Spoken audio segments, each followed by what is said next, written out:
আমি সংসদ সদস্য নির্বাচিত হইয়া নির্বাচনে বিজয়ী বিএনপির নবনির্বাচিত এমপিরা ত্রয়োদশ জাতীয় সংসদ হিসেবে শপথ নিলেও সংবিধানে না থাকায় সংবিধান সংস্কার পরিষদের সদস্য হিসেবে শপথ নিচ্ছেন না। এটা সংবিধান সংস্কার পরিষদ সদস্যদের শপথ ফর্ম।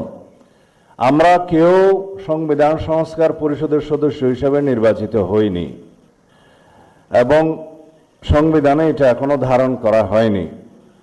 গণভোটের রায় অনুযায়ী সংবিধান সংস্কার পরিষদ গঠিত হলে সেটা সংবিধানে আগে ধারণ করতে হবে বিধায় আমরা এখন সাংবিধানিকভাবে এই পর্যন্ত আমরা এসেছি। আমরা সংবিধান মেনে এই পর্যন্ত চলছি এবং আশা করি সামনের দিনেও চলব।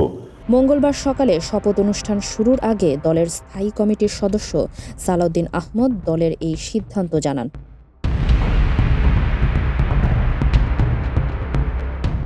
মঙ্গলবার জাতীয় সংসদ ভবনের শপথ কক্ষে সকাল 10টায় শুরু হয় ত্রয়োদশ জাতীয় সংসদ নির্বাচনে বিজয়ী নবনির্বাচিত সংসদ সদস্যদের শপথ গ্রহণ অনুষ্ঠান। শপথ বাক্য পাঠ করিয়েছেন প্রধান নির্বাচন কমিশনার AM নাসির উদ্দিন।